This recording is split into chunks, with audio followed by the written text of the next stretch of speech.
continues. For more than 25 years, Lifestar serviced the air medical transport needs across the region. Their crews deal with a variety of heart-racing emergencies and are prepared to land in any terrain, from farm fields to highways, near a body of water, ready to save lives at a moment's notice. This morning on the 806, we get to know the crew inside the chopper. I take each one like I'm flying my own family members.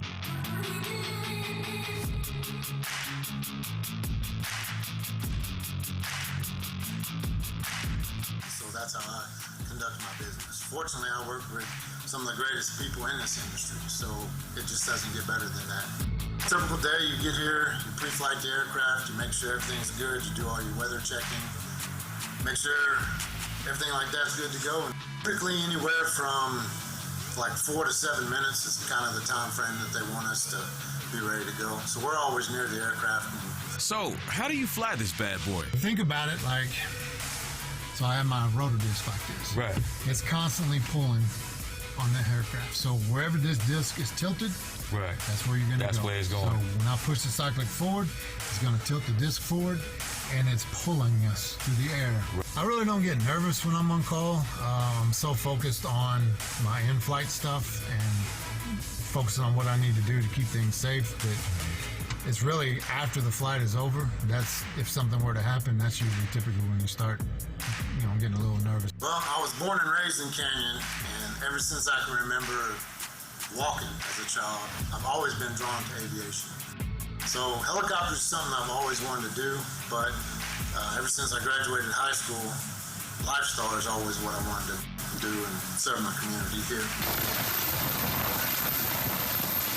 This is our airway bag, so if we need to intubate somebody or put in a rescue airway or anything like that. My name is Shannon Villarreal. I'm a flight nurse. When the tones come down, what do you have to do before y'all are even off the ground? We have to gather all our things, make sure that we've got all our medication.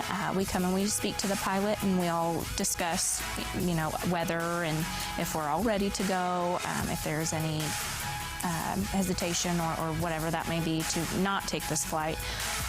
But when we all decide that it's a good flight to take and the weather is good, aircraft is in good working order, then we pull the aircraft out of the hangar and get going. The best part is just being able to help others. I love everybody that's on my crew.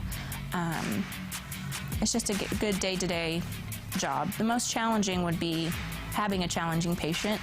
However, it's you and your partner. Both have differing sets of critical thinking skills that we put together to, take the best care of the patient. It's the passion to help the community. I like to know that we can be there for our community as well as surrounding communities, again, at somebody's worst time of their life, and hopefully be that saving grace for them in that moment and come out victorious in that. Now, Pilot Bridges told us that every single part on the helicopter has a time limit when it must be replaced, even if it's still in good condition. Now, this is done to ensure reliability and safe operation of the chopper and all occupants inside.